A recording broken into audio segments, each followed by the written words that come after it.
sekali ya, mau libur panjang. Nah, kalau misalnya kita ngomongin libur panjang, ternyata disikapi beragam begitu ya. Tidak, kalau dulu kita lihat cuti ataupun libur panjang disikapi dengan senang hati. Ternyata ada beberapa masyarakat kita, para pekerja swasta, pegawai swasta, ini justru banyak yang berkata cuti tahunannya jadi kepotong. Atau yang mana di tahun 2023 saja di pertengahan sudah ada 11 cuti bersama. Yang mana juga banyak yang terpotong. Sebetulnya Anda melihat sikap redaksi, Mas Wendra, bagaimana Anda melihatnya terkait kebijakan pemerintah yang satu ini? Ya, oke Bram, menarik ini. Jadi memang kalau kita bicara soal cuti bersama ini kan memang ini termasuk yang sangat kontroversial tahun ini ya, karena mungkin dari kalangan pengusaha menilai itu pemerintah tidak konsisten gitu kan. Sudah direncanakan dari tahun lalu bahwa akan ada libur gitu, tapi tiba-tiba dalam hitungan 2 pekan sebelum Idul Adha itu tiba-tiba Presiden Jokowi di Bogor memutuskan ada tambahan cuti, dan ini dianggap ya merugikan mereka, kalangan pengusaha itu, karena mereka kan sudah punya perencanaan bisnis soal masalah mungkin produksi segala macam, terutama di manufaktur gitu kan. Nah ini yang mungkin menjadi konsen pengusaha terutama gitu. Mungkin tapi bagi kalangan pekerja ya mungkin ini mereka happy gitu kan. Tapi kita sebagai negara yang masih berkembang, ya itu sebenarnya menjadi PR sih, bahwa kita ini terlalu banyak libur pun malah jadi masalah nantinya gitu, nggak maju-maju kita nantinya. Gitu. Nah ini pastinya menarik juga ya, yang mana pemerintah kalau dilihat dari segi pernyataannya justru ingin menggenjot perekonomian. Yeah. Tapi kalau bicara perekonomian justru disikapi lain oleh para pengusaha, yang mana ini menilai cukup bisa memberikan dampak yang besar. Kalau dari Anda, Mbak Esa, sebetulnya bicara dampak, ini kontribusinya terhadap menggerakkan ekonomi dengan libur panjang yang mana juga berkali-kali ya kita rasakan di tahun 2023 ini. Kalau kita melihat ini pasti ada 2 sisi ya, negatif sama positif, dan tentu saja industri pun, sektor-sektor usaha pun menanggapinya dengan hal yang berbeda. Kalau yang paling gembira tentu saja sektor pariwisata, kemudian retail ya, karena terutama mal-mal nih banyak kebanjiran pengunjung mungkin, dan pariwisata juga ya, dan transportasi juga ya, karena akan ada banyak permintaan soal tiket dan lainnya. Tapi ada juga kalau seperti Pak Sindra bilang bahwa manufaktur ini kan akan banyak terimbas sekali ya, karena kita tahu tahun ini tuh mungkin baru akan speak up ya, setelah 2020 itu sangat lambat, 2021 masih mungkin naik turun, dan 2022 juga masih ada hambatan. Nah ini adalah mungkin seharusnya tahun yang full untuk menggenjot manufaktur ya. Sementara ada kebetulan dengan tahun ini juga banyak sekali libur dan cuti bersama. Ini tentu saja akan istilahnya mengganggu dari dunia industrinya. Kita lihat bahwa bukan hanya persoalan jam kerjanya yang mungkin yang berkurang, tapi ada begitu banyak agenda yang mungkin juga harus dijadwal ulang, dan itu akan membutuhkan banyak biaya. Selain mereka juga harus mungkin membayar uang lembur, tapi ada begitu banyak agenda, mungkin mereka harus mengerjakan order ini ternyata nggak bisa karena cuti bersama ini, karena ada begitu banyak gangguan-gangguan gitu. Nah, ini juga menarik Anda kita kaitkan dengan inkonsisten pemerintah. Yang mana sebetulnya cuti bersama sudah disiapkan dari tahun lalu, yang mana juga sudah dilihat, dirancang sedemikian rupa dengan SKB 3 Menteri tersebut. Kenapa? Pertanyaannya begitu mendadak, 2 pekan sebelumnya langsung diutarakan. Ini sebetulnya Anda melihatnya ada urgensi apa di belakang cuti bersama ini, Mas Wendra? Ya, sebenarnya kalau kita lihat dari paparan pemerintah dari beberapa 3 menteri itu, alasannya memang ya tidak terlalu kuat sih, misalnya soal masalah quality time gitu kan, keluarga segala macam. Oke, memang libur atau cuti itu hak pekerja. Cuma memang kalaupun memang pemerintah alasannya soal perekonomian, sebenarnya perekonomian sektor mana kan? Oke, tadi sudah saya bilang bahwa pariwisata mungkin akan terangkat gitu, jasa akan terangkat. Cuma perlu diingat bahwa sektor yang cukup memang sekarang lagi tertekan kan manufaktur gitu kan. Maksudnya pemerintah juga harus lebih konsisten juga gitu soal kondisinya memang sekarang lagi tidak baik-baik saja manufaktur. Apalagi kalau kita bicara dengan daya saing kita gitu. Gimana kalau misalnya kita kaitkan dengan Vietnam yang mereka seminggu tuh kerja 40 jam, 48 jam ya kan. Kita cuma 40 jam gitu. Itu pun dipotong cuti bersama sampai berapa? 11 hari ya. Nah itu udah makin mengurangi daya saing kita. Misalnya kalau seandainya kita produksi 1 orang berapa piece gitu kan. Kalau seandainya waktunya berkurang ya makin berkurang dong kemampuan produksinya gitu.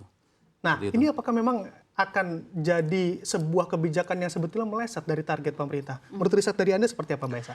Sebenarnya kan pasti kalau cuti bersama itu ada dampak positifnya juga ya buat mungkin karyawan juga, karena bagaimanapun mungkin ya istilahnya beri tambahan libur jeda.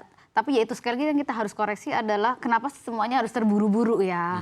Itu kan sebenarnya jadwal libur itu sudah ada. kenapa harus terburu-buru? Karena seperti pengusaha dan banyak pelaku bisnis itu tidak membuat bisa melakukan mereschedule secepatnya, seenaknya gitu ya. Ada begitu banyak instansi yang terlibat, mungkin ada pertemuan, mereka harus mungkin mengundang investor luar negeri juga, mereka harus tanda tangan juga. Itu seperti apa? Dan jangan lupa ketika ekspor impor juga akan melibatkan instansi pemerintah juga, mungkin bea cukai, perbankan juga, itu nanti akan dijadwalkan seperti apa sih? Karena kalau lebih terjadwal itu akan jelas lebih enak estimasinya seperti apa, karena semua buat pengusaha itu hitung-hitungan harus biayanya berapa, harus memperhitungkan biaya gitu. Nah, Kande memang alasan pemerintah begitu ya bagi sektor pariwisata, lalu juga sektor transportasi yang Anda katakan tadi Mbak Esa.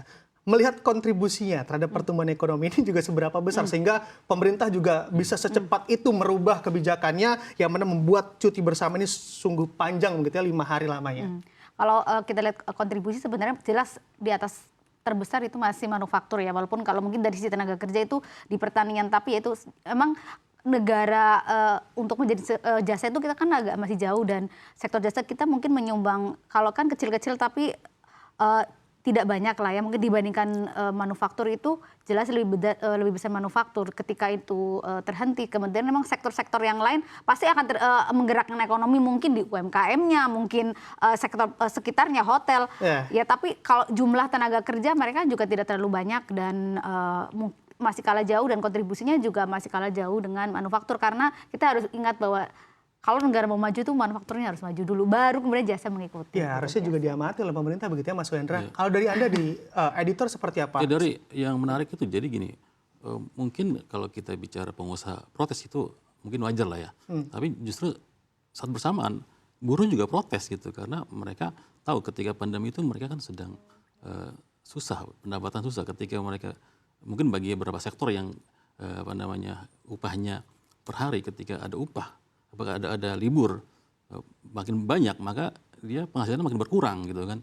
Nah itu pun mereka kenapa akhirnya bisa dipahami, buruh itu pun juga sebenarnya protes terhadap libur panjang ini gitu. Nah, ini masalah penghasilan nih Mbak Esa. Kalau dari riset Anda, apakah nanti juga ada dampak ekonomi bagi masyarakat yang pastinya juga terdampak, khususnya para pekerja begitu ya, para buruh yang justru ingin menggenjot ekonomi tapi terancam cuti bersama yang sungguh banyak ini? Ini mungkin akan dikembalikan lagi ke kesepakatan masing-masing perusahaan ya. Mungkin tiap perusahaan punya kebijakan berbeda. Tapi pasti kalau ada yang senang, tapi pasti juga tidak ada yang senang, karena yaitu memakan cuti bersama. Kita mungkin keluarga apalagi punya anak ya udah merencanakan mungkin cuti di ternyata cutinya habis gara-gara ada cuti bersama. Ini kan juga mungkin akan membuat mereka tidak suka, dan ada mungkin bagi orang kalau plusnya pasti ada lah ya, karena mereka juga akan menghabiskan uang lebih banyak untuk liburan tuh. Sektor-sektor ekonomi yang lain juga pasti seperti pariwisata, UKM, oleh-oleh, hotel itu akan terpengaruh juga. Tapi ya apakah besarnya itu sebanding dengan kemudian di sektor industri ya, ini harus dipertimbangkan pemerintah bahwa cuti bersama itu harus nggak boleh, lagi-lagi tidak boleh mendadak ya, karena bagaimanapun pengusaha itu kan harus memiliki jadwal yang lebih jelas, dan hitung-hitungannya juga harus jelas gitu. Ya, ada yang senang dan juga ada yang tidak senang nih Mas Wendra. Salah satunya apakah yang senang ini termasuk dari sisi PNS karena memang cuti tahunannya tidak terpotong. Dari sisi editor melihat PNS tidak terpotong nih Mas Wendra. Ini menarik, ini juga bagian dari nggak konsisten pemerintah ketika misalnya memang dalam ketentuan Konsel Impres ya, bahwa PNS itu memang hak cuti tidak terpotong dengan adanya cuti bersama ini. Dan ini kan di sisi lain pelaku swasta itu akhirnya terpotong gitu kan. Ini juga bagian bentuk tidak konsisten juga gitu kan. Terus di sisi lain juga mungkin itu juga bentuk memberi seolah pemerintah itu mengajari PNS supaya lebih malas gitu jadinya seperti itu.